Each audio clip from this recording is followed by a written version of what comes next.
At its core, prayer is one of humanity's oldest rituals. A whispered plea, a chant, a mantra, or silent meditation. It's a conversation with the divine. Every culture has some form of it.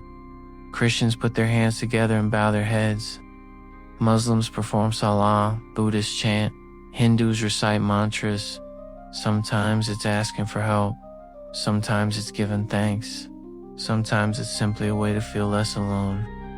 But here's the big question. When you pray, is anything actually happening beyond your own mind? Today, we're diving into the science of prayer, what it does to the body, the brain, and maybe even the world around us.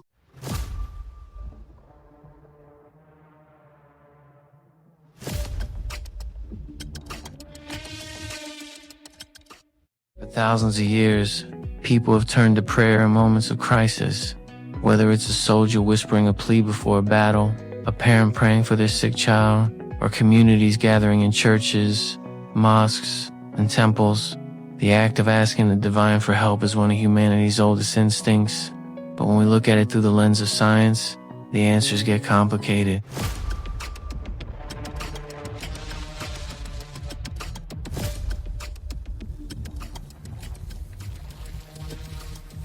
Early 2000s, a group of American researchers decided to put prayer to the ultimate test. They launched a massive clinical trial across 6 hospitals, enrolling more than 1,800 patients who were about to undergo coronary bypass surgery. The setup was ingenious. Group 1. Patients were prayed for, but told they might be prayed for. Group 2. Patients were not prayed for, but also told they might be prayed for. Group 3. Patients were definitely prayed for, and were told so in advance. The prayers themselves were carried out by 3 Christian groups, who were asked to pray for a successful surgery with a quick and healthy recovery. They didn't know the patients personally. All they had were first names and last initials. This went on for 14 days. So what happened? In the groups where patients weren't sure whether they were being prayed for, the results were almost identical.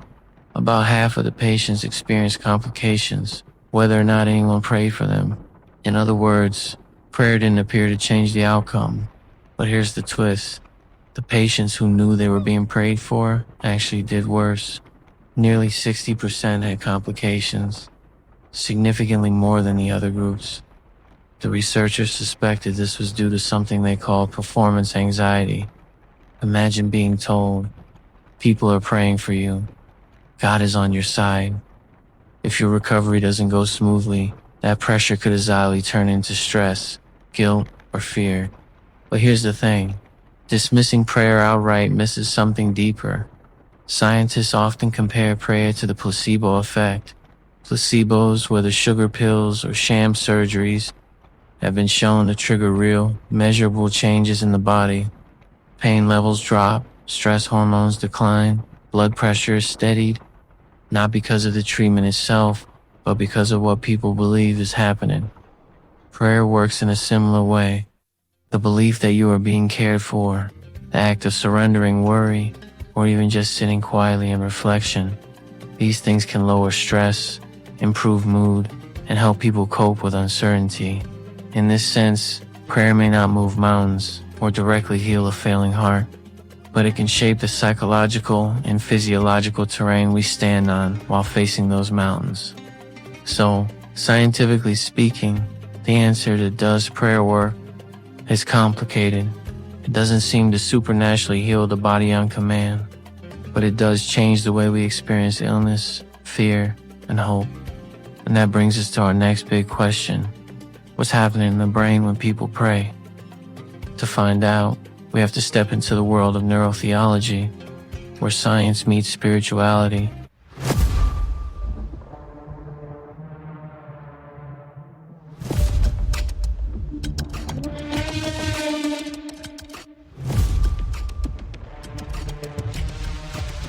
If prayer doesn't work by magically fixing broken bones or curing heart disease, then what exactly is happening when people pray?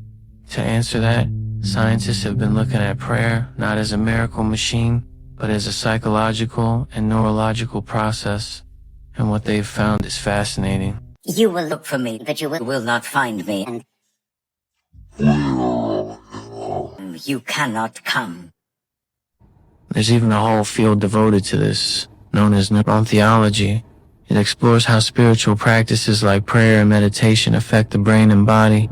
One of the leading figures is Andrew Newberg, a neuroscientist who spent decades scanning the brains of monks, nuns, pastors, and everyday believers while they're deep in prayer or meditation. His findings show clear patterns. When people pray intently, the frontal lobes, the areas linked to focus and attention, light up. At the same time, parts of the parietal lobe, which help us sense our boundaries in space, go quiet. This might explain why people often describe losing themselves or feeling one with God or the universe during deep prayer. It's not just poetic language. Their brains are literally shifting in ways that mirror those experiences. Take Reverend Scott McDermott, for example. He describes a vision of fire on his eyelids and waves of spiritual energy moving through his body during prayer. Newberg scanned his brain while he was praying for others, and the results matched what McDermott reported. Intense activation in the frontal lobes, the regions that help us lock our attention like a laser. On the other hand, Dr. Michael Beim, a Buddhist who's meditated daily for over 40 years, reported a feeling of timelessness, that the present moment expands to fill eternity. In his scans, the parietal lobe activity dropped off, echoing that sense of boundary dissolving in timeless awareness. In both cases, the brain activity lined up with the subjective spiritual experience. So what does all this mean? Well, psychology tells us that the more we focus on something, the more real it becomes to us. Just like an athlete visualizing a race or a student rehearsing equations, prayer strengthens neural pathways through repetition and focus. Over time, that focus literally rewires the brain, making the experience of God, peace, or transcendence feel more and more tangible. From this perspective, prayer isn't just talking into the void. It's training the brain. It can reduce stress, boost feelings of meaning, and create powerful emotional shifts that believers interpret as contact with the divine. Whether or not God is on the other end of the line, the act of picking up the phone changes you. So, prayer doesn't just comfort us, it changes the way our brains function. But prayer isn't only about the individual. Much of its power comes from what happens when we do it together. And that's where we head next. The social side of prayer.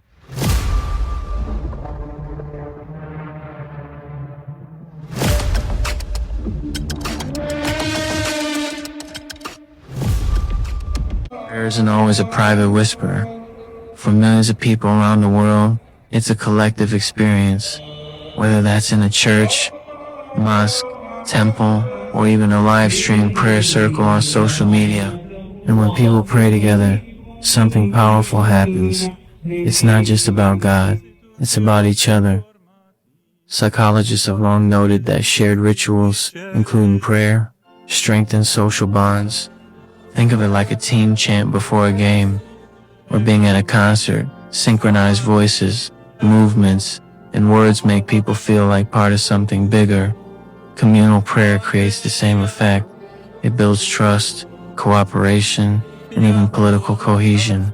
In fact, some researchers suggest that group prayer and rituals evolved precisely because they were so good at uniting communities. Shared belief and shared practice help people coordinate, survive, and thrive together. Studies show that when people engage in synchronized activities, whether that's chanting, praying, or even singing, levels of oxytocin, sometimes called the bonding hormone, rise. Heart rates and breathing can synchronize too. This doesn't just feel spiritual, it's biology at work, and the effects are practical. Group prayer can make people more generous to fellow group members, more resilient under stress, and more willing to sacrifice for the community. It reinforces the sense that we're on the same team. Of course, the social power of prayer can cut both ways. History shows that communal prayer has been used to strengthen solidarity, but also to draw boundaries between us and them. The same force that binds a community tightly together can also exclude outsiders, or even fuel conflict. In other words, Communal prayer is a social technology, and like any technology, it can be used for unity or division. So prayer doesn't just change your brain, it changes how we bond as groups. But what about the darker side? Can prayer ever become unhealthy, even harmful? That's where we turn next.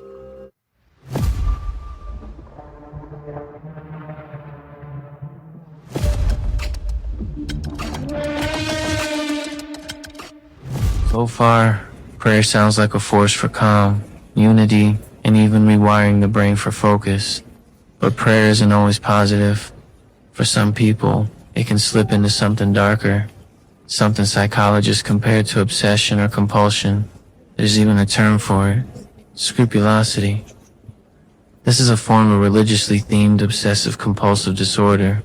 People may feel compelled to pray over and over again, not out of peace or connection, but out of fear. Fear that if they don't pray the right way, or often enough, they'll be punished, or that something terrible will happen. In these cases, prayer becomes less about comfort and more about anxiety management. Instead of handing over your burdens, you're piling on new ones. Every intrusive thought becomes a crisis that requires another prayer. Every mistake, a sin that must be confessed immediately. Rather than building trust or peace, prayer becomes a cycle of guilt, fear, and ritual. And it's not just clinical scrupulosity. Broader research shows that prayer can sometimes worsen well-being. Daily diary studies reveal that prayers of supplication, asking for help, are linked to greater stress the next day. Even prayers of thanksgiving and adoration can have negative after effects if someone doesn't pray regularly. Why? Possibly because it sets up unrealistic expectations, like believing a good day today means tomorrow must also be good. When it isn't, the letdown hits harder. Sure, prayer can soothe, but it can also sting, especially when it's driven by fear, guilt, or magical thinking.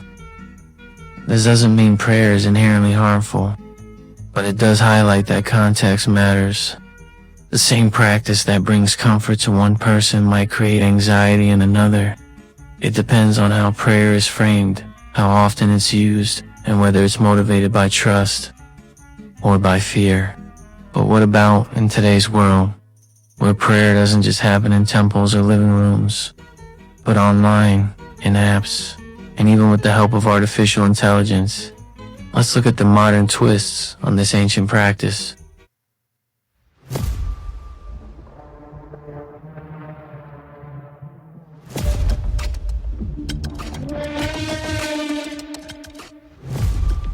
Prayer is thousands of years old, but like everything else, it's adapting to the digital age. Today, you don't need a temple, a church, or even a community hall.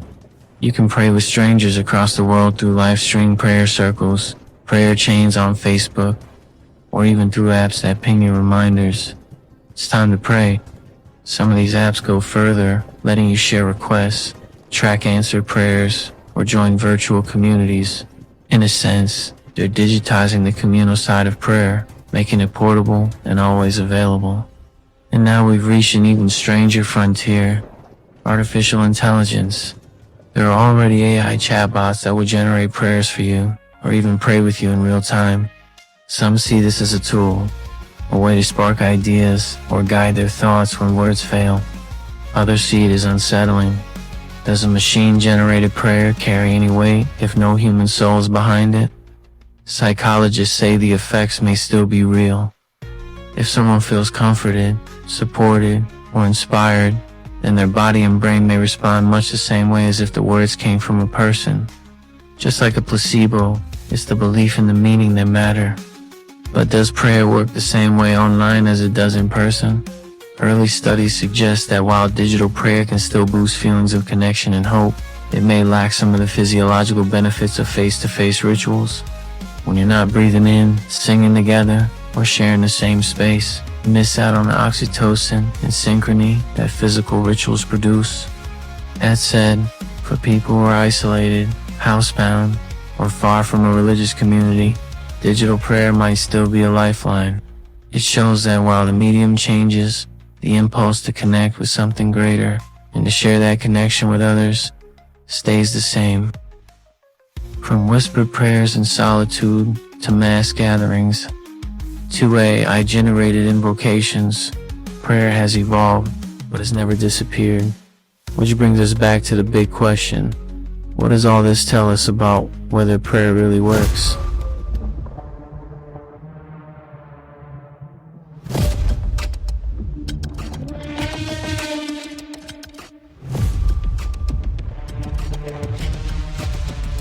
So, does prayer work? If by work we mean changing the outcome of heart surgery, curing illness, or altering the physical world through divine intervention, the evidence just isn't there. Study after study shows no measurable difference when patients are prayed for versus when they aren't. In fact, sometimes being told you're being prayed for can even add stress. But if we redefine work, if we mean easing anxiety, finding comfort, building resilience, or binding a community together, then prayer absolutely has effects. Brain scans reveal changes in areas linked to attention, empathy, and emotional regulation. Physiologically, prayer can lower heart rate and blood pressure. Psychologically, it offers hope, structure, and meaning. Socially, it creates belonging and solidarity, whether in a church, pew, or a live stream comment section.